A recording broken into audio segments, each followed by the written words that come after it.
کہ اے مکہ اگر مکے والے ہی مجھے یہاں سے نکلنے پر مجبور نہیں کرتے تو میں کبھی تمہیں چھوڑ کے نہیں جاتا. اللہ اکبر، بے شک. تو یہ وطن کی محبت ہی تو ہے، سبحان اللہ. یہ وطن کی محبت ہی ہے کہ مکہ کے مہاجرین جب مدینہ منورہ پہنچے تو مدینہ منورہ کے اندر ان کو بڑی محبت ملی.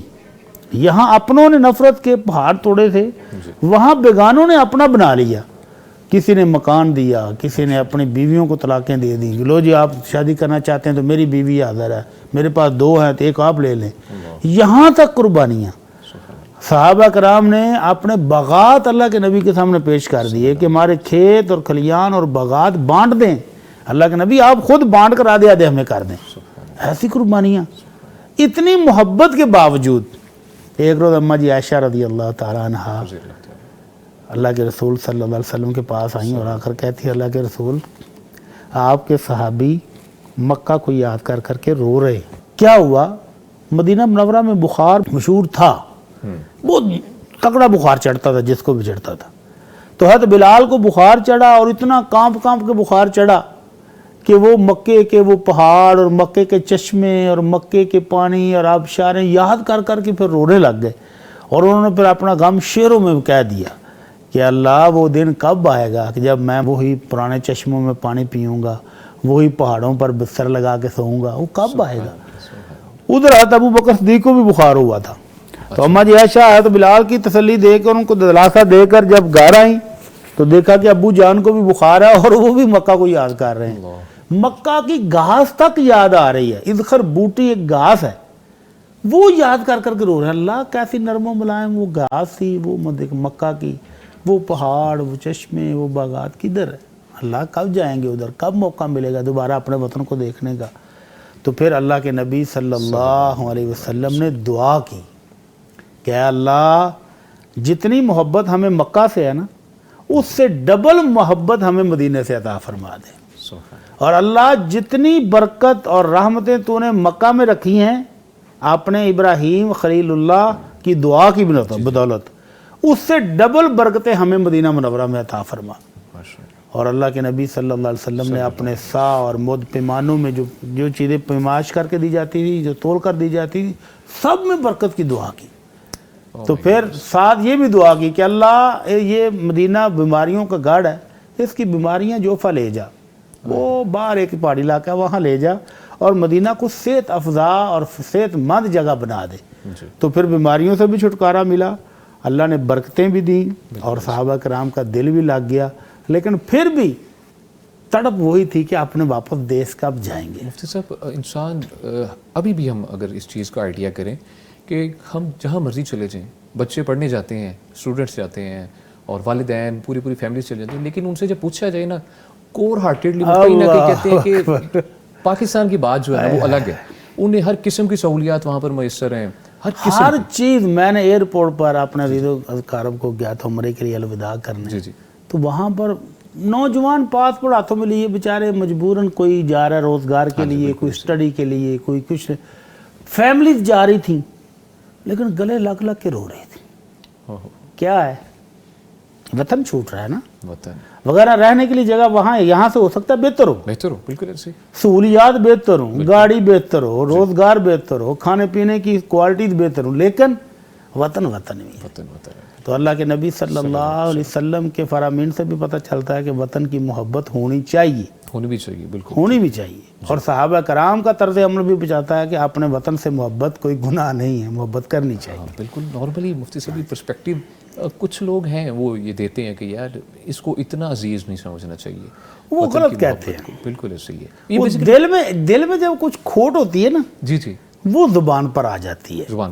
بالکل. وہ بظاہر سب کے سامنے کھلم کھلا اس وطن سے نفرت کا اظہار نہیں کر پاتے، لیکن وہ جو اندر دل کے اندر کھوٹ موجود ہے نا وہ پھر بہانے سے ہیلے سے وہ نکلتی ہے. تو سیدھا نہیں کہتے کہ ہمیں اس وطن سے دشمنی ہے نعوذ باللہ، تو وہ پھر ہیلو بہانوں سے مختلف الفاظ میں مختلف پیرائے میں اپنا اظہار کرتے ہیں.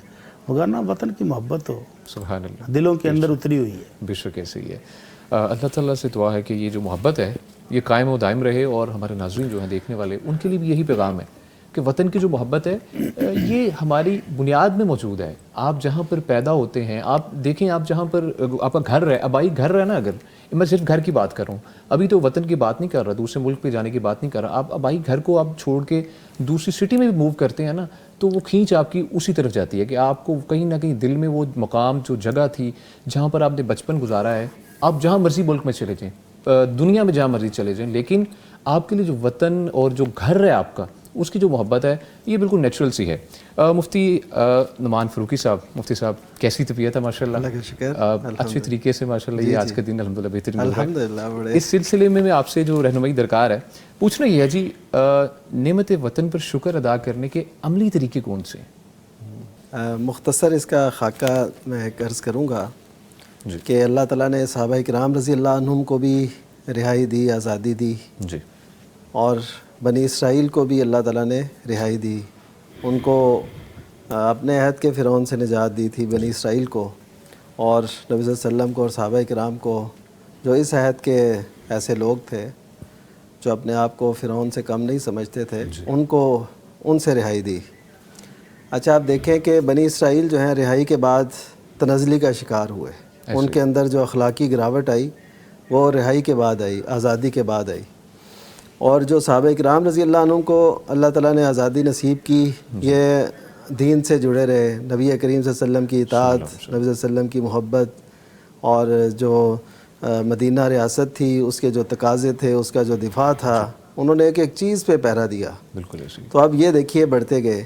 تو ہمیں عملی طور پر یہی نمونہ سامنے رکھنا چاہیے کہ ہم اللہ تعالیٰ کا شکر زیادہ زیادہ بجا لیں. اس کا شکر کیا ہے کہ جس عہد کے لیے اس ملک کو حاصل کیا تھا, اس عہد کی طرف ہم اپنا رخ کر لیں. بالکل ایسے. اور یہ شکر کی, یہ عملی شکر کی بہت بہتر صورت ہوتی ہے. جیسے اللہ تعالیٰ نے فرمایا, لَإِن شَكَرْتُمْ لَأَزِيدَنَّكُمْ, تم شکر کرو گے تو ہم تمہیں زیادہ نوازیں گے. تو ہم شکر کی طرف آئیں, اور جو منفی پروپیگنڈا اس کے خلاف کیا جاتا ہے اس سے اپنی جان چھڑائیں. پاکستان الحمدللہ پہلے سے بہت بہتر ہے اور بہتری کی طرف جا رہا ہے. ہر لحاظ سے ہم دیکھتے ہیں, ہر لحاظ سے بہتر ہے. تو اس کے خلاف منفی پروپیگنڈا نہ کیا جائے, اللہ کا شکر ادا کیا جائے. موسیٰ علیہ السلام نے کہا تھا, عَصَىٰ رَبُّكُمْ أَن يُهْلِكَ عَدُوَّكُمْ وَيَسْتَخْلِفَكُمْ فِي الْأَرْضِ, کہ اللہ تعالیٰ قریب ہے کہ تمہارے دشمن کو ہلاک کر دے اور تمہیں زمین میں جگہ دے, اس میں مصر میں یا رہائش دے تمہیں. تو پھر وہ فَيَنْظُرَ كَيْفَ تَعْمَلُونَ, پھر وہ دیکھے گا تم کیا کرتے ہو. تو آزادی کے بعد اصل میں قوموں کو دیکھنا ہوتا ہے وہ کیا کرتی ہیں. اگر ہم اللہ اور اس کے رسول سے کیے ہوئے عہد پہ قائم رہیں تو ہم بہترین شکر گزاری کر رہے ہیں. چلیں رخ مصرف ہو پھر بھی ہم بہترین ہیں. اگر ہمیں یہ پتہ ہی نہ ہو یہ ملک کا نظریہ کیا تھا, کس لیے حاصل کیا گیا, تو پھر ایسے سمجھے کہ ہم تنزلی کی طرف ہمارا سفر جاری ہے. ہم اگر اس کو بروقت اس کا احساس اپنے دل میں جاں گزی نہیں کرتے, قوم کے اندر یہ شعور نہیں ڈالتے, تو پھر عین ممکن ہے کہ ہمیں کسی مشکل کا سامنا کرنا پڑے. تو اس وجہ سے اس سے پہلے ہمیں سمجھ جانا چاہیے اور شکر گزاری کی طرف آنا. جیسا کہ حدیث میں بھی آتا ہے کہ کوئی بھی قوم وَلَمْ يَنْقُضُوا عَهْدَ اللَّهِ وَرَسُولِهِ إِلَّا سَلَّطَ اللَّهُ عَلَيْهِمْ عَدُوًّا مِّنْ غَيْرِهِمْ, کہ کوئی بھی قوم اللہ اور اس کے رسول سے کیے ہوئے عہد کو توڑتی ہے نا, تو اللہ دشمن کو ان پہ مسلط کر دیتا ہے. اب دیکھیے کہ ہم جو کہتے ہیں نا دشمن ہم پہ مسلط کیوں ہوتا ہے اور کیسے ہوتا ہے, یہ حدیث اس کی وجہ بیان کر رہی ہے کہ تم نے اللہ اور اس کے رسول کے عہد کی پاسداری نہیں کی. تو اس وجہ سے ہمیں اللہ اور اس کے رسول کی عہد کی پاسداری کرنی ہے. لا الہ الا اللہ محمد الرسول اللہ, جس کی خاطر یہ ملک حاصل کیا تھا, اس کو پس پوش ڈالا جا رہا ہے. کسی نہ کسی طریقے سے لوگ کہتے ہیں کہ یہ اسلام کے لیے بنا ہی نہیں تھا, اسلام اس کے پیچھے ہے ہی نہیں تھا. میں کہتا ہوں کوئی اور ازم, کوئی اور دین ایسا ہو نہیں سکتا جس کی وجہ سے لوگ اتنی قربانیاں پیش کریں. عزتیں پامال ہوئیں, کیا کچھ نہیں ہوا. بچوں کو ان کے والدین کے سامنے انیوں پہ ایسے جھنڈوں کی طرح لہرایا گیا, اور ایسی حالت میں یہ ملک حاصل ہوا, اور کیا کچھ نہیں ہوا وہ ایک تاریخ ہے. تو اس وجہ سے ہمیں وہ شکر گزاری کے لیے بہترین یہ ہے جو ہم نے, جیسے موسیٰ علیہ السلام ان کو نجات ملی تو وہ روزہ رکھتے تھے بنی اسرائیل. پھر کیا ہوا, نبی صلی اللہ علیہ وسلم نے پوچھا کہ اس دن روزے کی وجہ کیا ہے, تو انہوں نے بتایا کہ سیدنا موسیٰ علیہ السلام کو اور بنی اسرائیل کو نجات ملی تھی. تو نبی صلی اللہ علیہ وسلم نے فرمایا ہم زیادہ حق رکھتے ہیں. اس سے ایک یہ بات نکلتی ہے کہ جس دن کسی قوم کو اللہ تعالیٰ رہائی آزادی نصیب کرے تو اس قوم کو اللہ تعالیٰ کے سامنے مزید سجدہ ریز ہونا چاہیے, شکر ادا کرنا چاہیے اور اس طرف آنا چاہیے. یہ پہلو ہمارے اندر بہت کم ہے. جو اس کی نظریاتی سرحدیں ہیں ان کی حفاظت اور اسی طرح جو جغرافیائی سرحدیں ہیں ان کی حفاظت یہ ہمارے ذمہ ہے. بہت شکریہ مفتی صاحب. ناظرین, شاعر نے کیا خوب کہا ہے جی, خدا کرے کہ میری عرض پاک پہ اترے وہ فصل گل جسے اندیشہ زوال نہ ہو. یہاں جو پھول کھلے وہ کھلا رہے صدیوں, یہاں خزاں کو گزرنے کی بھی مجال نہ ہو. ہمارے ساتھ رہیے گا. یہاں وقت ہے چھوٹی سی بریک کا, ملتے ہیں تھوڑی سی بریک کے بعد. ویلکم بیک جی. گفتگو کا سلسلہ آگے بڑھائیں گے, لیکن آپ کو ریمائنڈر کرواتے چلیں کہ آپ اس پروگرام میں لائیو کالز کے تھرو شریک ہو سکتے ہیں. آپ نے کرنا کیا ہے, پیغام ٹیلی ویژن کی جانب سے دیے گئے UAN نمبر پہ آپ نے کال کرنی ہے. نمبر آپ نوٹ فرما لیجیے 0421170000 یعنی 0421117000. اس کے علاوہ آپ ہمیں یوٹیوب پہ بھی جوائن کر سکتے ہیں. پیغام ٹی وی لائیو سرچ کیجیے اور کمنٹ سیکشن میں اپنے سوالات لکھیے. مفتیان کرام سے ان کے جوابات آپ کو مہیا کیے جائیں گے. اور واٹس ایپ نمبر بھی آپ نوٹ فرما لیجیے 032156520000 یعنی 032156520000. واٹس ایپ پہ جو سوالات آپ بھیجیں گے وہ ہم لائیو پروگرام میں تو شامل نہیں کر پائیں گے. انشاءاللہ اپ کمنگ پروگرامز میں ان کو شامل کیا جائے گا. اور اگر آپ ضروری سمجھیں, آپ کو ایسا فیل ہو کہ ہمیں سوال کے جواب اسی وقت چاہیے, تو انشاءاللہ وہ بھی مفتیان کرام آپ کو مہیا آپ کے جو سوال ہیں ان کے جوابات دے دیں گے. آپ کی جانب سے جو سوالات بھیجے گئے ہیں اس کی جانب ہم بڑھیں گے, لیکن اس سے پہلے کچھ ایک جو سوالات ہیں آج کے موضوع کو لے کر. مفتی اجمل بھٹی صاحب, شیخ فرمائیے گا کہ کسی بھی ملک میں امن و امان کو یقینی بنانا کتنا ضروری ہے؟ شریعت اس حوالے سے کیا رہنمائی کرتی ہے؟ سبحان اللہ. امن و امان نہ ہو تو پھر ہے کیا؟ امن و امان اللہ کی دی ہوئی نعمتوں میں سے بہت بڑی نعمت ہے. اللہ کے نبی صلی اللہ علیہ وسلم اس امن و امان کی نعمت کی اہمیت بیان کرتے ہوئے فرماتے ہیں کہ من اصبح منکم آمنا فی سربہ معافا فی جسدہ عندہ قوت یومہ فکأنما حیزت لہ الدنیا بحذافیرہا. جو بندہ اپنے گھر میں امن امان سے صبح کرے, صبح اٹھے کوئی فکر نہیں دشمن کی, کوئی دوڑ بھاگ نہیں ہے, سکون سے اٹھے اپنی مرضی سے, اپنے گھر میں ہے, صحت مند بھی ہے, بیماری بھی نہیں ہے, اور اس کے پاس صرف ایک دن کی خوراک ہے, خوراک کا ذخیرہ لمبا چوڑا نہیں ہے, ایک دن کی خوراک, صحت ہے اور امن ہے, تو فرمایا وہ تو ایسا خوش نصیب ہے گویا کہ پوری دنیا اس کے گھر میں سمٹ کر آ گئی ہے. ماشاءاللہ. تو امن و امان تو اللہ کی بہت بڑی نعمت ہے, اور اللہ تعالی ہمارے ملک کو بھی امن و امان کا گہوارہ بنائے. آمین. تو امن تو چاہیے, اور اللہ کے نبی صلی اللہ علیہ وسلم کی تعلیمات امن کے لیے بہت ضروری تھی, وہ آپ نے دیں, اور عملاً بھی امن قائم کر کے دکھایا.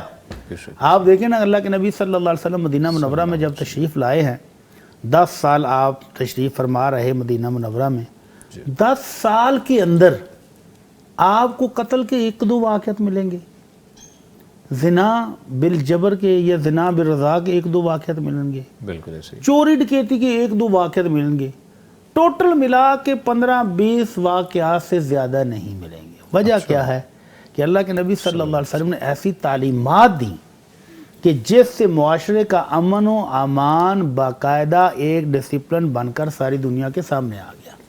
اور آج تک 15ویں صدی ہے, 1450 سال گزر گئے ہیں. اللہ کے نبی صلی اللہ علیہ وسلم کی دعاؤں کی بدولت اور آپ کی دی ہوئی تعلیمات کی بدولت امن کی صورتحال اب بھی وہاں پر یہ ہے کہ لوگ 500 کلومیٹر سفر کرتے ہوئے جہاں تھکتے ہیں وہیں گاڑی سائڈ پر لگا کر چٹائیاں بجا کر رات کو سوتے ہیں, صبح اٹھ کر جائیں گے. سبحان اللہ. ایسا سکون اور امن ہے. بالکل. اور گھروں میں کوئی سیکورٹی کیمرے لگانے کی ضرورت نہیں, کوئی خاردار تاریں آپ کو نہیں ملیں گی, کوئی آپ کو گارڈ باہر پھرتے ہوئے سیٹیاں بجاتے نظر نہیں آئیں گے. تو یہ اللہ کے نبی صلی اللہ علیہ وسلم کا امن و امانہ کی اہمیت کی نظر جو تعلیمات دی اور جن کو عملاً نافذ کر کے دکھایا, جی ٹھیک ہے, ان کی بدولت یہ سارا. بہت شکریہ مفتی صاحب. کالر ہیں, ان کی جانب پڑیں گے جی. السلام علیکم. وعلیکم السلام جی, میں احسن علی بات کر رہا ہوں لاہور سے.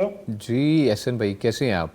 جی میں بالکل ٹھیک ہوں. علی بھائی آپ کو, مفتیان کرام کو اور پیغام ٹی وی کی پوری ٹیم کو پہلے تو آزادی کی بہت بہت مبارک ہو. ٹھیک ہے جی, بہت شکریہ, خیر مبارک جی. اور اللہ تعالیٰ ہمارے پاکستان کو ایسے ہی قائم و دائم رکھے. آمین. تو تو میرے دفعہ میں مفتی صاحب سے 2 کوشچن تھے کہ ایک تو پہلا یہ کہ فجر کی نماز اگر ٹائم نکل جائے اور سورج اگر جو ہے وہ طلوع ہو جائے تو اس سے 20 منٹ بعد اگر ہم ادا کریں گے تو وہ قضا ہوگی یا ادا ہوگی. اور دوسرا کوشچن میرا یہ ہے کہ اگر ہم لوگ اگر غسل خانہ میں اگر غسل کرتے ہوئے اگر فطر کو ہاتھ لگ جائے تو بعض علماء کا یہ کہنا ہے کہ وضو ٹوٹ جاتا ہے اور بعض کا کہنا ہے کہ نہیں ٹوٹتا. یہ تو ہمیں احتیاط ہی چاہیے. تو مجھے تو پوچھنا تھا اگر ہم تو کپڑا باندھ لے کر اگر وہ فطر کو صاف کریں تو کیا اس طرح احتیاط ہو جائے گی؟ اچھا جی ٹھیک ہے جی, بہت شکریہ جی. احسن علی صاحب ہمارے ساتھ موجود تھے. مفتی اجمل بھٹی صاحب شیخ فرمائیے. پہلا سوال تو ان کا یہ تھا کہ اگر سورج طلوع ہو جائے تو کیا فجر کی نماز بعد میں پڑھے تو قضا ہوگی کہ ادا ہوگی؟ ایسا ہی. اگر تو کوئی بندہ سویا ہوا رہ گیا ہے جی اور یا اس کو بھولا ہوا تھا, اس کو یاد ہی نہیں رہا جی, تو اگر اس طرح کو بندہ بھولا ہوا ہو اچانک اس کو یاد, میں نے تو فجر کی نماز ہی نہیں پڑھی, بالکل یعنی رات کی ڈیوٹی پر بیٹھا تھا, کام کاج میں لگا رہا فجر کی نماز ہی بھول گیا, یا وہ سویا ہوا تھا کسی نے اٹھایا نہیں, الارم بجا نہیں, اس کو جاگ آئی نہیں, اور جس وقت اس کو جاگ آئی تو سورج طلوع ہو رہا تھا, تو اس کی نماز کا وقت یہی ہے, قضا نہیں ہے, یہ ادا ہے. سورج تھوڑا سا طلوع ہو جائے, بلند ہو جائے تو وہ نماز پڑھے, اس کا یہ ادا ہے. البتہ جس بندے نے بلا وجہ قضا کی, بلا وجہ اس کو نماز کو نہیں پڑھا اور سورج طلوع ہو گیا, اس کی نماز ادائیگی کا ٹائم ختم ہو گیا ہے, اس کی یہ قضائی شمار ہوگی. ٹھیک ہے. اور جو انہوں نے کہا کہ غسل خانے میں وضو کرتے ہوئے شرمگاہ کو ہاتھ لگ جائے تو وضو ٹوٹ جاتا ہے, جی ہاں وضو ٹوٹ جاتا ہے, وضو اس کو دوبارہ کرنا پڑے گا. لیکن اگر وہ کپڑے پہن کر وضو کر رہا تھا پھر اس نے خارش وغیرہ کی تو اس سے کپڑوں کے اوپر سے اگر خارش کی ہے تو وضو نہیں ٹوٹتا ہے. ٹھیک ہے جی, بہت شکریہ مفتی صاحب. مفتی نعمان فاروقی صاحب شیخ, ہمیں واٹس ایپ پہ سوالات موصول ہوئے ہیں, ان کی جانب بڑھیں گے. پوچھا گیا ہے کہ اگر کوئی بیوہ مہمان بن کر آئی ہو تو میزبان میاں بیوی اس کی موجودگی میں خلوت اختیار نہیں کر سکتے, اس پر کوئی گناہ ہے؟ جی یہ لگتا ہے ان لوگوں کی طرف سے یہ چیز سامنے آئی ہے جو لوگ دوسروں کا ازحد خیال رکھنے کی کوشش کرتے ہیں کہ ان کی کوئی دل آزاری نہ ہو, ان کو کوئی تکلیف نہ ہو, وہ دل میں کچھ ایسا نہ خیال کریں. ظاہر ہے جو بیوہ ہے وہ جس بیوگی کے سفر میں ہے اس کو اپنے خامند کی یاد آتی ہوگی, اور اسے تو اس کے سامنے ان کا خیال ہے کہ اگر آئیں گے ہم یعنی خلوت اختیار کریں گے تو اس کا مطلب ہے اس کا دل دکھے گا. تو دیکھیے کہ دل دکھانا جو ہے نا, یہ ایک ہوتا ہے کہ بندہ جان بوجھ کے کسی کا دل دکھائے, انٹینشنلی دکھائے. جی اچھا, ایک ہے کہ ایک بندہ کوئی جائز امر کر رہا ہے جو اس کے متعلق ہے, جو اس کے واجبات ہیں, جو فرائض ہیں, جو حقوق ہیں, تو اس سے اگر کسی کا دل اپنے طور پہ وہ فیل کرے تو ظاہر ہے اس شخص کو تو کوئی گناہ نہیں ہوگا. اچھا ٹھیک ہے جی, اس شخص کا کوئی بھی گناہ نہیں ہے. تو یہ بالکل ایزی رہیں اور یہ خلوت اختیار کر سکتے ہیں. باقی یہ ہے کہ اسلام کے اندر جو بیوگی کے لیے تعلیمات ہیں وہ یہی ہیں, چاہے کوئی خامند ہو جس کی بیوی فوت ہو چکی ہو یا کوئی بیوی ہو جس کا خامند فوت ہو چکا ہو, تو ان کو نئے نکاح کی طرف آنا چاہیے اور وہ بیوگی کا سفر زیادہ لمبا نہ کریں. 4 مہینے 10 دن جو لکھا ہوا ہے وہ تو ہے, اس کے بعد پھر وہ جو ہے فوری نکاح کی طرف آئیں, اور یہ ان کو گناہ کوئی نہیں ہے بہرحال کسی قسم کا. ہاں اپنے طور پہ کوئی خیال رکھتے ہیں تو اچھی بات ہے. ٹھیک ہے. بھٹ صاحب میں لائٹر نوٹ پہ پوچھنا چاہ رہا ہوں, میں ذہن میں ایک سوال پاپ اپ ہوا اچانک سے, جو ابھی چل رہا ہے ماشاء اللہ آزادی کا دن ہے, تو آزادی منانے کے کئی طریقے ہیں جو آج کل استعمال کیے جاتے ہیں, کیا خیال ہے آپ کا اس کے بارے میں؟ جو آج کل استعمال کیے جا رہے ہیں بالکل ایسے. مجھے اس بات پر آج میں نے زور کے بعد بھی درس دیا ایک جگہ پر. اچھا. تو میں یہ سوچ رہا تھا کہ یہ جو ہماری نوجوان نسل ہے, ہاں جی, جو ابھی جوان ہو رہی ہے, جو چھوٹے بچے ہیں جن کو ہم نے صرف باجے لے کر دیے ہیں کہ تم پوری گلیوں میں شور مچاؤ, اور چھوٹے چھوٹے بچے میں دیکھ کہ چھوٹے چھوٹے بچے ایک ہاتھ سے سائیکل چلا رہے ہیں, ایک ہاتھ میں باجا پکڑا اور گھروں کے دروازوں کے پاس جا کے پاں پاں کر رہے ہیں. بالکل اسپیشلی ایسے ہی. اب ان بچوں کی تعلیم اور تربیت ہم کیا کر رہے ہیں کہ ان کو بتایا کہ 14 اگست آئے گا, اس وقت یہ باجا مخصوص ٹائپ کا ملے گا, ایسے ہی, اور پورا سال تو وہ ملے گا نہیں. تو وہ ہم بجائیں گے، بازاروں میں آتے جاتے بزرگوں کو تنگ کریں گے، لوگوں کے گھروں کے باہر بجا کر تنگ کریں گے، اور یہ 14 اگست ہے. ایسا ہی یہ بدقسمتی کی انتہا ہے. بالکل ان بچوں کو بٹھا کر اس نعمت کے بارے میں تفصیل سے بتانا چاہیے. ایسے ہی بالکل مفتی صاحب ایسے. ہندوستان میں اس وقت جو مسلمانوں کے حالات ہیں وہ ان بچوں کو بتانا چاہیے. وہ بیچارے نماز پڑھتے ہو اگر ایک صف یا 2 صف مسجد کے باہر آ جائے جمعے والے دن تو ان کی شامت آ جاتی ہے. ان کے لیے یہ جو ہم مٹن کھاتے ہیں، بیف کھاتے ہیں، یہ جو ہم لیگ پیس کھاتے ہیں ادھر، یہ جو ہم شوارمے کھاتے ہیں، ان کے لیے تو ممکن نہیں ہے. گوشت بنانا، خریدنا، پکانا، کھانا ان کے لیے اب بھی مشکل ہے. کتنے سال ہو گئے ہیں؟ 78 سال ہو گئے. 78 سال. تو آج بھی وہ وہیں کے وہیں کھڑے ہیں ہندو. تو ان بچوں کو اس نعمت کا احساس دلانا چاہیے اس وقت سے پہلے کہ اس نسل کو پتہ ہی نہ ہو کہ 14 اگست ہے کیا. بالکل اس کے پیچھے جو عظیم داستانیں ہیں قربانی کی، ان کو پتہ ہی نہ ہو. بالکل ایسی تو پھر یہ بڑی بد نصیبی ہوگی کہ ہم صرف باجے بجائیں، شور گول کریں، گانے سنیں، ناچیں گائیں، اور بس یہی آزادی ہے. تو یہ اللہ کی نعمت کی بہت بڑی ناشکری ہوگی. جیسے بالکل جیسے کہ مجھے انٹرو میں ہم نے بات کی، جو آزادی کی ایک نعمت ہے اس پر شکر ادا کرنا ہے، اللہ کا شکر. جیسے مفتی صاحب نے فرمایا اللہ کے نبی نے روزہ رکھا. ماشاءاللہ. آپ روزہ نہیں رکھ سے تو کم از کم اس طرح بھی ہودگیاں بھی نہ پھلائیں نا. ہر سال نیا ٹرینڈ نہ دے دیں. ہاں بالکل ایسے ہی. کم از کم اپنے وطن کو سنوارنے کا کوئی عہد ہی کر لیں. ہاں بالکل. اپنے ساتھ عہد کر لیں کہ مجھے اللہ نے یہ منصب دیا ہے، عہدہ دیا ہے، میں اس منصب اور عہدے پر بیٹھ کر مثال کے طور پر سچ بولوں گا. جی بالکل. بھی اب آزاد ہیں ہم، کوئی مجبوری تو نہیں ہے، کوئی ڈنڈا تو کسی نے سر پہ نہیں رکھا کہ تم جھوٹ بولو. ایسے ہی. تو سچ بولوں گا میں. کم از کم میں ایمانداری سے اپنی ڈیوٹی دوں گا، میں رشوت نہیں لوں گا. کچھ تو اپنے آپ سے کرو.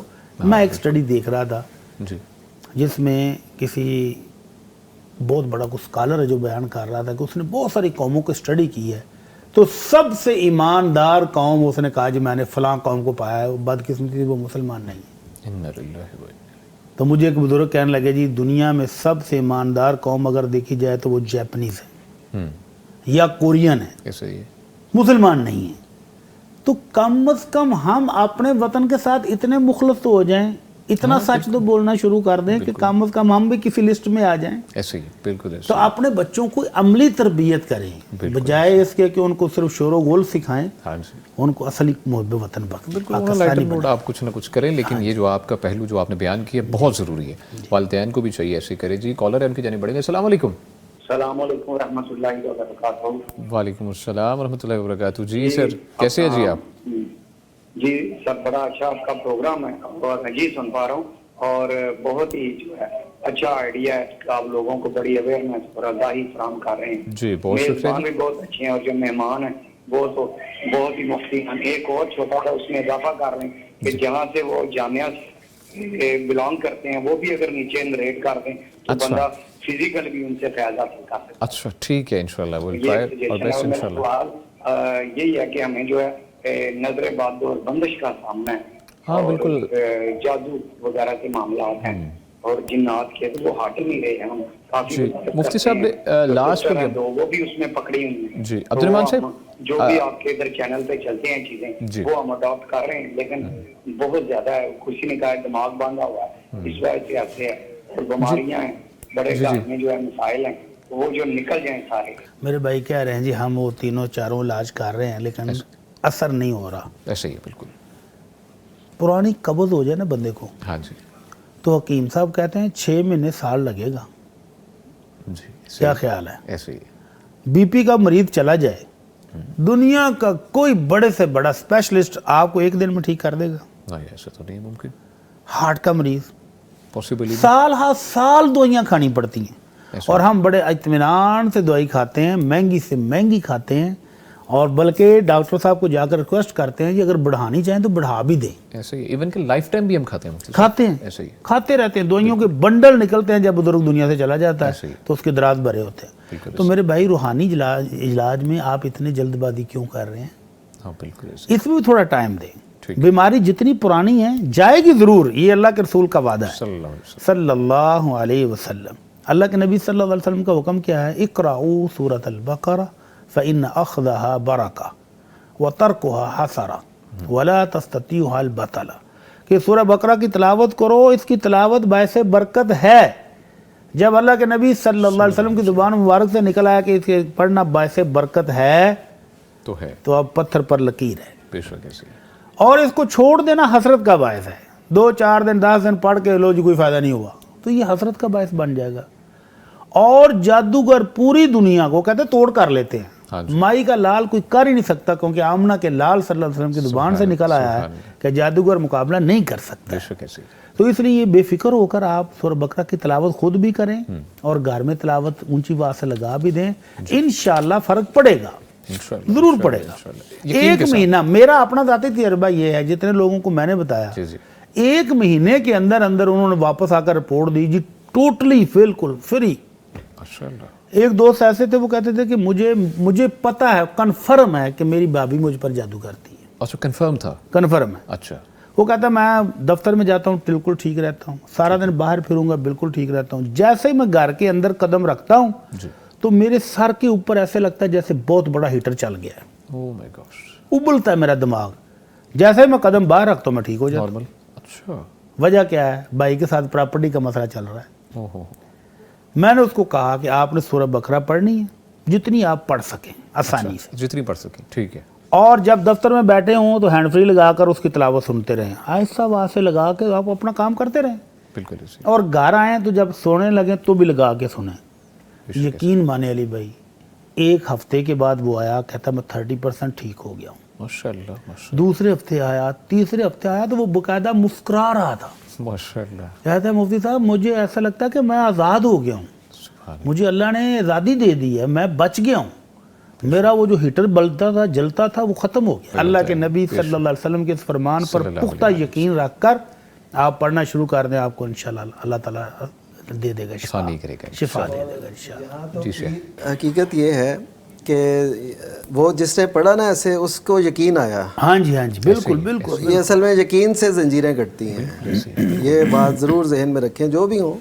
اور بالفرض اگر ان کو محسوس ہوتا ہے نا کہ پہلے کی نسبت کام بڑھ گیا ہے تو پھر تو 100% یقین کر لیں کہ آپ وہ دشمن آپ کا بھاگ رہا ہے، وہ جاتے جاتے کوئی نہ کوئی حرکتیں کرتے ہیں. بالکل ایسے ہی. میرے استاد محترم جن سے میں نے قرآن مجید پڑھا ہے نا وہ بھی علاج کرتے تھے. سردیوں کے دن عشاء کے بعد ہم پڑھتے تھے ان سے قرآن مجید.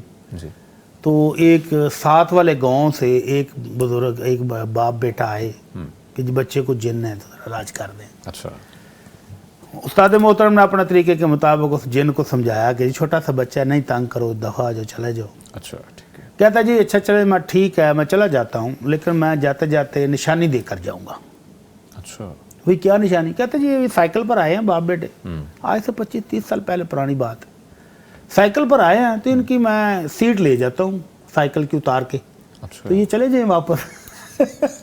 استاد جی نے 2-4 اس کو اور لگائیں کہ یار سیٹ تو لے جائے گا تو یہ باپ بیٹے بیچارے آدھی رات کو جائیں گے کیسے؟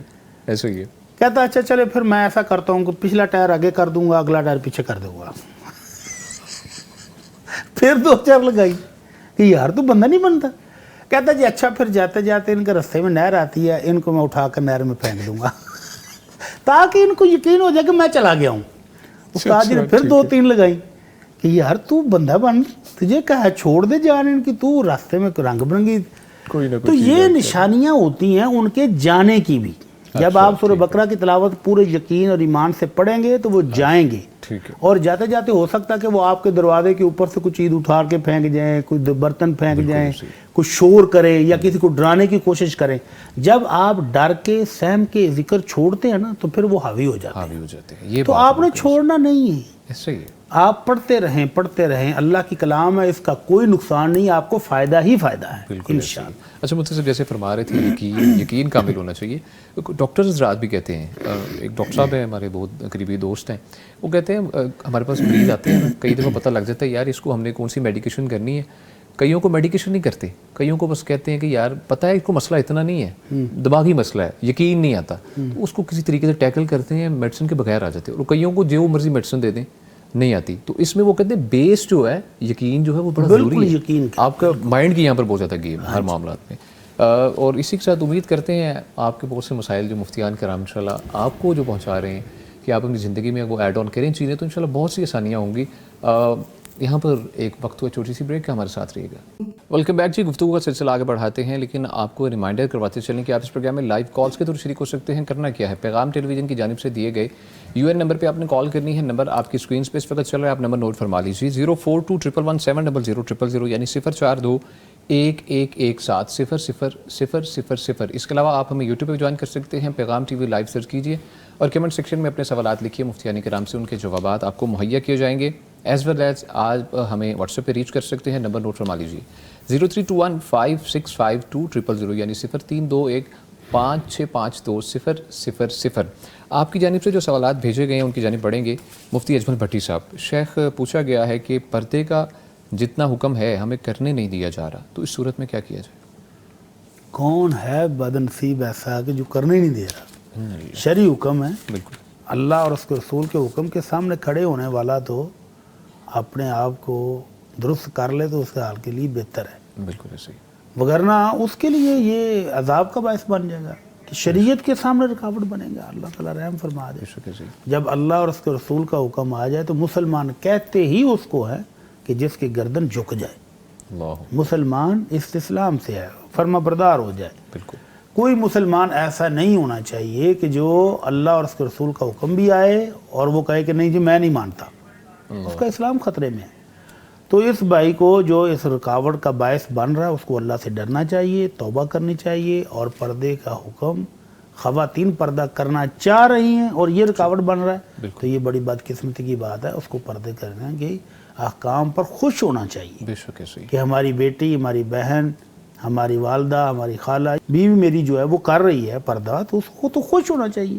بالکل ایسے ہی. کہ باحیا بیوی ملی ہے اس کو باحیا بہن ملی ہے، باحیا خالہ ملی ہے، تو اس کو تو خوش ہونا چاہیے. اللہ کی رحمت ہے، اس گھرانے پر اللہ کی رحمت ہے. تو جو بندہ اس طرح کی کوشش نہیں کرتا بلکہ الٹی کوشش کرتا ہے تو شریعت میں اس کو ایک لفظ ہے دیوس. اچھا. دیوس. تو یہ وہ ان بد نصیبوں میں سے ہے جو جنت میں داخل نہیں ہوں گے. اور دیوس کا آسان ترین لفظوں میں ترجمہ ہے بے غیرت، بے شرم، بے حیا. وہ جو اپنے خاندان میں ہوتے ہوئے بدکاری کو، بے حیائی کو دیکھتا ہے اور اس کے کانوں پر جوں بھی نہیں رینگتی، اس کو پرواہ ہی نہیں ہوتی، اس کو کہتے ہیں دیوس. اور اللہ کے نبی نے بڑی وارننگ دی کہ یہ بندہ جنت میں داخل نہیں ہوگا. تو اگر یہ بندہ پردے سے روک رہا ہے تو کہیں یہ دیوس کی تعریف میں یہ بھی نہ آ جائے، رگڑے میں نہ آ جائے. تو اس کو اللہ سے ڈرنا چاہیے، توبہ کرنی چاہیے، اور جو بہن جو بیٹی پردہ کرنا چاہ رہی ہے اس کے لیے مزید سہولت پیدا کرنی چاہیے، اس کا ساتھ دینا چاہیے. بالکل ایسے ہی. آج کے ہمارے معاشرے میں تو پہلے ان کے لیے پریشانیاں ہیں، ان کے لیے بڑا ماحول کھنچا ہوا ہے. تو ان کے لیے سہولت پیدا کرنے کے لیے اگر اس کو گھر سے بھی رجسٹر ملے کہ نہیں تو پھر وہ بیچاری کیا کرے گی؟ باہر تو کیا ہی کر لے. تو اگر وہ اس شخص کی وجہ سے پردہ چھوڑتی ہے تو سارا گناہ اس کو ہوگا. اچھا ٹھیک ہے. اللہ تعالیٰ ہمیں سمجھ کی توفیق عطا فرمائے. آمین. مفتی نعمان فاروقی صاحب، شیخ پوچھا گیا ہے کہ میں نے طلاق کے بائنہ ہو جانے کے بعد سابقہ خامند کے نام کا ID کارڈ بنوایا ہے کیونکہ بچے کا بے فارم نہیں بن رہا تھا، کیونکہ میرے پاس طلاق کے کاغذ نہیں تھے، سابقہ خامند سائن ہی نہیں کر رہا، تو کیا یہ صورت میرے لیے درست ہے؟ جی، اس پہ ایک تو سابقہ خامند کا ہے مسئلہ جی کہ اسے جب اس نے طلاق دے دی تو اب کاغذات پہ سائن بھی کرے. نہیں کر رہا. بالکل. عموماً ایسے ہوتا ہے جب یہ عدالت کے تھرو نہیں نہ ہوتا، کام خود سے کیا جاتا ہے. جی. یعنی طلاق دے دی اور پھر کاغذ نہ بنوائے، ایسے کتنے سال لگ جاتے ہیں. تو پہلی تو خامی ادھر ہے کہ اگر علیحدگی کر دیا اب اس کے مزید تنگ نہ کیا جائے. علیحدگی ہو گئی ہے نا، تو اب تنگ کرنا، اذیت پہنچانا بچوں کی وجہ سے یا ایسے کاغذات کی مد میں، تو یہ ٹھیک نہیں ہے. اللہ تعالیٰ نے فرمایا فَلَا تَنْسَبُوا الْفَضْلَ بَيْنَكُمْ، کہ آپس میں جو احسان ہے، فضل ہے، اس کو نہیں بھلانا. اور یہ وہی طلاق کے مسائل میں اللہ تعالیٰ نے یہ فرمایا. تو اس کا مطلب ہے کہ احسان کا رویہ رکھنا چاہیے. یہ کوئی جنگ نہیں ہوئی بلکہ ایک علیحدگی ہو گئی، دو دل ملے نہیں ہیں، تو اب اس کو ایک جنگ نہ بنا لیا جائے دو خاندانوں کی. تو یہ ہے. دوسرا یہ ہے کہ انہوں نے جب بھی ہم کوئی یہ نادرہ سے یا کوئی بھی ایسے کام کرتے ہیں نا، اس میں ایک حلفیہ بیان لگتا ہے ساتھ، جی بالکل ایسے یہ دینا پڑتا ہے کہ یہ یا اس پہ اسٹیمپ ہوتی ہے، انگوٹھے لگتے ہیں. یہ سب چیزیں کس لیے ہوتی ہیں کہ میں تصدیق کر رہا ہوں کہ بات ایسے ہی ہے. اب وہ کاغذوں میں جب یہ بتا رہی ہے کہ میں اس کی بیوی ہوں حالانکہ وہ اس کی نہیں ہے، بالکل ایسے، اور تو یہ تو ٹھیک نہیں ہے کیونکہ اس کو تو طلاق ہو چکی. تو اگرچہ اس کے لیے مشکلات ہیں بے فارم بنوانے کے لیے، تو اس کے لیے وہ رستہ اختیار کرے جو قانونی بھی ہے اور شرعی بھی ہے، کہ وہ اس کو کہے کہ یہ آپ کا بیٹا ہے تو اس کے کاغذات آپ بنا دیں بڑوں کے ذریعے سے یا کسی ذریعے سے، وہ والد سے بات کرے. تو اس وجہ سے یہ جو ان کا کہنا ہے یا یہ اقرار کرنا ہے، یہ اظہار کرنا ہے کہ وہ میرا خاوند ہے حالانکہ وہ نہیں ہے، طلاق بائنہ ہو چکی ہے، تو اب وہ ظاہر ہے اس کی وہ بیوی کسی صورت میں نہیں ہے. تو یہ جب حلف دے رہی ہے یا کہہ رہی ہے کہ میں اس کی بیوی ہوں تو یہ اس کی غلطی ہے. اس طرح یہ درست نہیں ہوتا کہ اپنی نسبت کسی غیر مرد کی طرف اس طرح کی جائے، کیونکہ اب وہ غیر بن چکا ہے، وہ بالکل اجنبی ہے، وہ ایسے ہی ہے جیسے کوئی اور شخص ہو. ٹھیک ہے جی، بہت شکریہ مفتی صاحب. مفتی اجمل بھٹی صاحب، شیخ پوچھا گیا ہے کہ سرجری کے ذریعے چہرے میں تبدیلی تو نامناسب ہے، مگر ایکسرسائز کے ذریعے اگر ایسا کیا جائے تو ٹھیک ہوگا؟ ایکسرسائز کے ذریعے چہرے میں تبدیلی کیسے ہوگی جی؟ کہتے ہیں وہ جاتے سرجری کے ذریعے تو عام ہے نا، ظاہر ہے کہ چہرہ کچھ کا کچھ ہی ہو جاتا ایسے ہے، ہی، بالکل ایسے وہ تو حرام ہے. ٹھیک ہے، اوکے. اللہ کی بنائی ہوئی تخلیق میں تبدیلی کرنا اللہ نے حرام قرار دیا، وہ تو حرام ہے. اب رہ گیا ایکسرسائز کے ذریعے. ایکسرسائز کے ذریعے کوئی جسم کی ڈیل ڈول بن جائے، کوئی شیپ بن جائے، تو وہ تو نیچرل ہے، ہاں نیچرل، وہ نیچرل ہے، اس میں تو کوئی حرج نہیں ہے. اور اگر چہرے کی مختلف فیشیل ایکسپریشن تھوڑے سے چینج ہو جاتے ہیں، جا لائن کہتے ہیں بہتر ہو جاتی، چہرے کی ایکسرسائز ہیں تو وہ کر سکتے ہیں. یہ جینون طریقے سے ہے نا، ہاں جینون طریقے سے ہو جاتا ہے، بالکل. ٹھیک ہے ٹھیک ہے، بہت شکریہ. اچھا مفتی صاحب فرمائیے گا کہ پوچھ رہے ہیں جی 4 سال کا بچہ بولتا نہیں ہے، کوئی وظیفہ بتا دیں. 4 سال کا بچہ بولتا نہیں ہے تو اتنی پریشان ہونے والی کون سی بات ہے؟ آٹزم کا شکار ہو جائے گا، بچہ بولے گا، اس کو چیک کروائیں. اس کو کانوں کا مسئلہ تو نہیں ہے، عموماً جو بچے بولتے نہیں ہیں وہ سنتے بھی نہیں ہیں. اچھا، جب وہ سنتے نہیں ہیں تبھی وہ بولتے نہیں ہیں، تو اس کو چیک اپ کروائیں اچھے ڈاکٹر سے. اگر اس کے کان ٹھیک ہیں، اللہ تعالیٰ کرے وہ کوئی درستی ہوں، تو پھر وہ تو کچھ بچے تھوڑا لیٹ بھی بولتے ہیں، پھر پریشان ہونے کی ضرورت نہیں ہے. ٹھیک ہے. اور اگر اس کے کانوں میں کوئی مسئلہ ہے تو پھر اس کا بھی حل کروانا چاہیے، علاج کروانا چاہیے. تو وظیفہ اللہ رب العزت سے والدہ ہے، دعا کرے، جی. اور یا حی یا قیوم برحمتک استغیث واصلح لی شأنی کلہ لا الہ الا انت، یہ والی دعائیں پڑھیں اور اپنے رب سے التجائیں کریں. رب سے التجا کی ہوئی تو امام بخاری رحمہ اللہ کی والدہ محترمہ نے، بچے تھے چھوٹے سے اور آنکھوں کی کمزوری تھی، شدید کمزوری تھی، تو والدہ کی دعا سے اللہ تعالیٰ نے امام بخاری کو وہ بصارت دی کہ امام بخاری رحمہ اللہ نے صحیح بخاری چاند کی روشنی میں بیٹھ کر بھی لکھی ہے. اللہ اکبر، سبحان اللہ. اللہ کے نبی صلی اللہ علیہ وسلم کے روضہ مبارک کے پاس بیٹھ کر چاند کی روشنی میں بھی لکھتے رہے ہیں، ایسی اللہ نے پھر روشنی دی. تو والدین کی دعائیں جو ہیں یہ بچے کی صحت کے لیے بہت شاندار وظیفہ ہے. تو تہجد کے ٹائم اٹھ کر ماں بھی دعا کرے اور باپ بھی دعا کرے. اب مفتی صاحب اگر فزیکلی مسئلہ ہے جیسا کہ آپ فرما رہے تھے، اور ایک اور مسئلہ ہے کہ بچہ اگر پیدائش کے وقت روتا نہیں ہے تو اس صورت میں بھی یہ معاملہ فیس ہو سکتا ہے؟ ہاں، وہ ڈاکٹر حضرات چیک کر کے بتائیں گے کہ کیا پرابلم کیا ہے، وہ بھی ہمیں کروانا چاہیے اور پیرالل علاج بھی کروانا چاہیے اور دعا بھی فجر کے ٹائم تہجد کے ٹائم. بہت شکریہ مفتی صاحب. کالر کی جانب بڑھیں گے جی. السلام علیکم. وعلیکم السلام. بشرا صاحبہ جی احمد پور شرکیہ سے. جی بہن پوچھیے کیا پوچھنا چاہیں گے مفتی صاحب سے آپ؟ السلام علیکم. وعلیکم السلام. وعلیکم السلام. جی میرا سوال یہ ہے کہ نماز میں گھٹنوں کا مسئلہ ہے، تو میں نماز جو ہے نا بیٹھ کر یعنی کہ سجدہ نہیں کر سکتی، اور بیٹھ جاؤں تو میں اٹھ نہیں سکتی. اچھا ٹھیک ہے. اور جب میں اس کے کرسی کے چہر پہ نماز پڑھتی ہوں نا تو قیام میں الحمدللہ کر سکتی ہوں، ٹھیک ہے نا. تو میں قیام کرتی ہوں، قیام کرنے میں مجھے کوئی پرابلم نہیں، تو میں قیام کرتی ہوں. تو کچھ لوگ جو یہ کہتے ہیں کہ جب آپ بیٹھ کر سجدہ نہیں کر سکتے تو آپ قیام بھی نہ کریں، تو آپ بیٹھ کر ہی یعنی کہ مکمل نماز. ٹھیک ہے ٹھیک ہے جی. ٹھیک ہے جی، بہت شکریہ بشرا صاحب آپ نے کال کی. مفتی نعمان فاروقی صاحب سے فرمائیے گا. اس میں اصولی تعلیم تو نبی کریم صلی اللہ علیہ وسلم کی یہ ہے کہ اگر بیٹھ کے نماز پڑھ رہے ہو تو بیٹھ کے ہی سجدہ رکوع کرو. اچھا اگر کھڑے ہو کے کر رہے ہو تو اسی حالت میں، یعنی جیسے کھڑے ہو کے اصولی بات ہے یہ والی؟ جی یہ اصولی حدیث ہے جو سنن نسائی میں ہے ٹھیک ہے اور ثابت ہے. ٹھیک ہے. تو ایک یہ اصول ہے یعنی شریعت کا.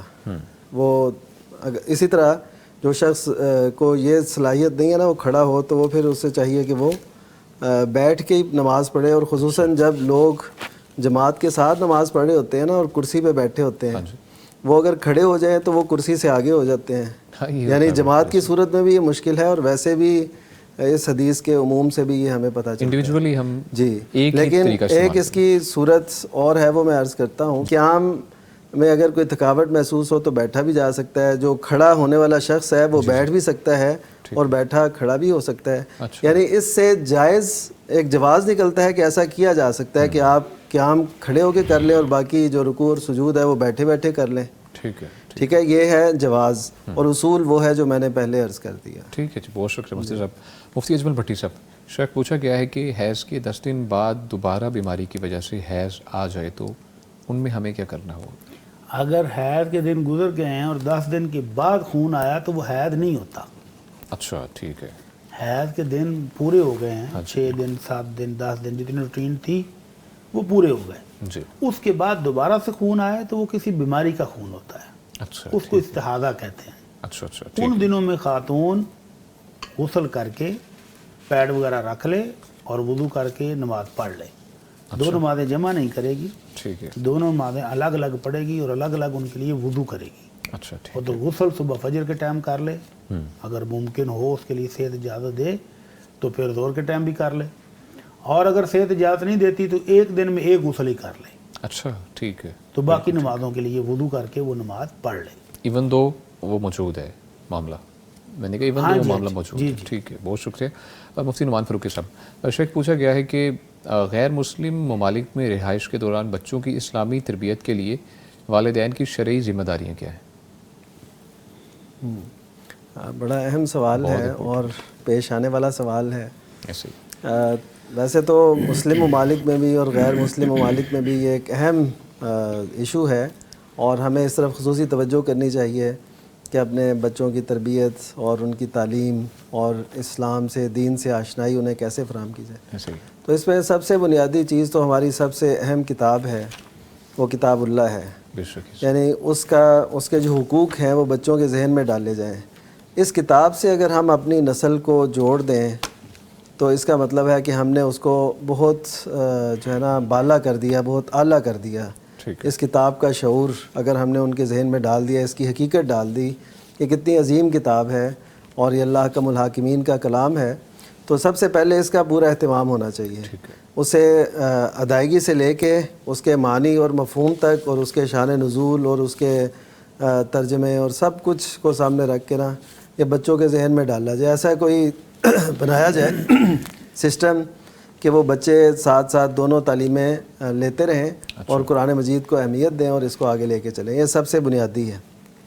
پھر نبی کریم صلی اللہ علیہ وسلم کی سیرت سے آشنا کریں، اور اس سے کیا نتیجہ نکلے گا کہ ان کے اندر نبی صلی اللہ علیہ وسلم کی جو محنت ہے، جو لگن ہے، جو تسلسل ہے، جو حکمت انقلاب ہے، وہ جب ان کے سامنے آئے گی تو وہ ان کے شعور میں، ان کی سوچ میں اور ان کی فکر میں بہت زیادہ ایک انقلاب آئے گا. آپ دیکھیے کہ یہی لوگ جو صحابہ کرام رضی اللہ عنہم تھے، یہ اسلام سے پہلے اس خطے میں رہتے تھے. کبھی کسی نے سوچا بھی نہیں ہوگا کہ ہم کیسر و کسریٰ سے وقت کی طاقتوں سے ٹکرائیں گے. یہ شعور جو دیا وہ نبی کریم صلی اللہ علیہ وسلم کی تعلیمات نے دیا. تو اس کا مطلب ہے کہ یہ جو تعلیمات ہیں یہ ہمیں شعور دیتی ہیں، یہ قائدانہ صلاحیتیں پیدا کرتی ہیں. تو یہ کیا جائے. دوسرا، ان کو مصنون دعاؤں سے ضرور جوڑا جائے. تیسرا یہ ہے کہ ان کو جو ادھر کے ہے نا ایسے شراب خانے اور ایسی چیزیں اور ایسے دوست اپنے بچوں کے، ان سے ان کو علیحدہ رکھا جائے. اور اختلاط جو ہے وہ جس قدر اس سے بچا جا سکے وہ اتنا بہتر ہے. پھر جو دوسروں کی تہذیب سے متاثر ہونا ہے وہ کم سے کم ہو، یعنی وہ کم سے کم ہو. تو یہ کچھ عناصر ہیں جو ہمیں، جو باہر رہنے والے لوگ ہیں، ایسے سمجھیں ان کو اسلام کا نمائندہ بنا دیں وہاں پہ کہ وہ اسلام کے سفیر بن جائیں. وہ جہاں بھی ہوں اسلام کے سفیر بن کے رہیں. ان کی سوچ، فکر، کردار، عمل، اخلاق، وہ سب کچھ اسلام کی غمازی کرتے ہوں. بہت شکریہ مفتی صاحب. مفتی اجمل اس بھٹی صاحب. سلسلے میں میں جی کچھ شیخ. عرض کرنا چاہوں جی گا. شیخ محترم ضرور فرمائیے گا. کافی عرصے سے میرا بھی کچھ دوست احباب کے ساتھ رابطہ ہے جو میرے شاگرد ہیں، وہاں رہتے ہیں. اچھا ماشاء اللہ.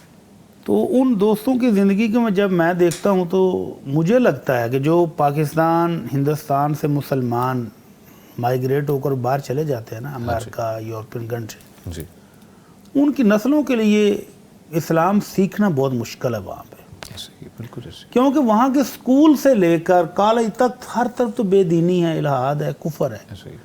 تو گھروں کے اندر وہ اتنا اہتمام کہاں کریں گے؟ بیوی بھی جاب کر رہی ہے، خاوند بھی جاب کر رہا ہے، اس کے بغیر کوئی چارہ بھی نہیں. اس کے بغیر چارہ کوئی نہیں ہے. اور وہاں پہ مہنگائی، رینٹ، سب ساری چیزیں ڈال کے ایسے ہی. ان کے پاس بچوں کے لیے وقت بہت کم بچتا ہے.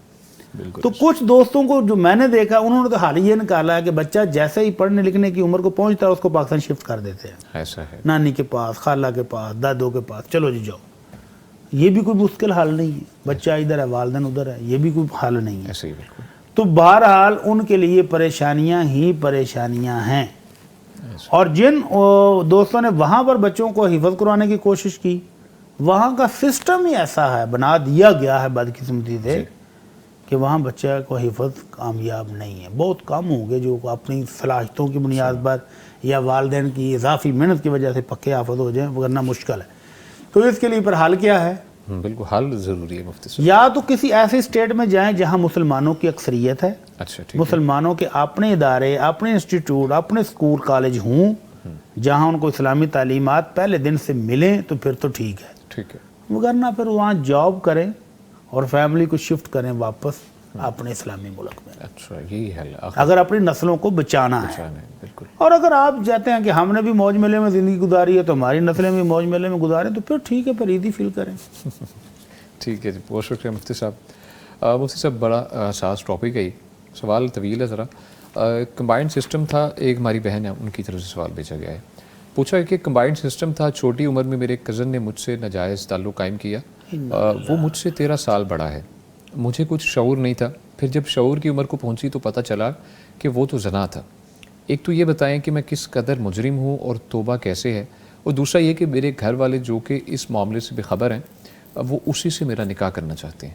اگر میں انکار کروں تو راز کھلنے کا خدشہ ہے، اور قبول کروں تو اس سے مجھے انتہائی نفرت ہے. ویسے اس شخص نے کئی دفعہ مجھ سے معذرت کی ہے، میں انتہائی پریشان ہوں، حل بتائیے. ہاں جی، وہ کہہ رہے ہیں مجھے شعور نہیں تھا ابھی. ایسا ہی. تو شعور سے پہلے جو گناہ ہوا ہے تو وہ تو اللہ تعالیٰ معاف کر دیں گے انشاءاللہ. انشاءاللہ وہ تو معافی ہے ہی. ٹھیک ہے. جب بالغ ہونے سے پہلے کا جو جرم ہے وہ تو انشاءاللہ معاف ہی معاف ہے. بالکل. مزید وہ توبہ استغفار بھی کر رہی ہیں، نادم بھی ہیں، شرمندہ بھی ہیں اب. صحیح.